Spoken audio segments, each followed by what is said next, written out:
29ஆம் தேதி வரைக்கும் தேர்தல் இருக்குது. கடைசியாக மேற்கு வங்கத்தினுடைய 2ஆம் கட்ட தேர்தல் ஏப்ரல் 29ஆம் தேதி வரைக்கும், தமிழ்நாடு 23ஆம் தேதி. அதே நாளில் வந்துட்டு பார்த்தீங்க அப்படின்னோம்னா 23ஆம் தேதி தான் வந்துட்டு பெங்காலினுடைய முதல் கட்ட வாக்குப்பதிவு எல்லாம் நடக்குது. 4ஆம் தேதி வாக்கு எண்ணிக்கை முடியுது.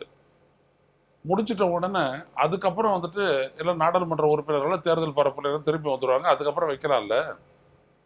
16ஆம் தேதியிலிருந்தே அவர் வைக்கிறாரு.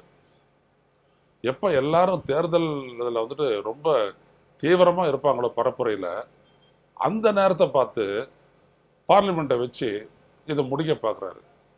எதுக்கு? என்ன அந்த அந்த அவசரத்துக்கான காரணம் என்ன? வேற ஒன்றும் இல்லை. மோடி அரசுக்கு பெரும்பான்மை பலம் இல்லை. வெறும் 240 பேர் தான் அவருக்கு இருக்கிறாங்க. பாஜக எம்பிக்கள்னு 240 பேர் தான். ஆனால் மொத்த எண்ணிக்கை 543. ஆனால் அவருடைய கூட்டணி கட்சிகள் தெலுங்கு தேசம் கட்சி, அதுக்கப்புறம் சிவசேனா கட்சி, ஐக்கிய ஜனதாதள கட்சி, இதனுடைய கூட்டணியோட 292 பேர் இருக்காங்க. இந்த 292 பேரும் கூட போதுமானது அல்ல. ஏன்னா இந்த தொகுதி மறுசீரமைப்பு நடத்துறது தொடர்பான இந்த அமெண்ட்மெண்ட் அதை என்ன அடிப்படையில் செய்யணும்? ஏன்னா பாப்புலேஷன் அடிப்படையில் தான் பாப்புலேஷனுடைய அதிகரிப்பு அது எந்த அளவுக்கு அதிகரிச்சிருக்கோ அதற்கு ஏற்ற வகையில் தொகுதி மறுசீரமைப்பு செய்யணும் அப்படின்னு சொல்லிட்டு தான் வந்துட்டு கான்ஸ்டிடியூஷன் இருக்கு.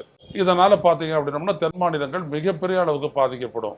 இப்போ இருக்கிற எண்ணிக்கை வந்துட்டு கிட்டத்தட்ட 3/2 பங்கு குறையும்.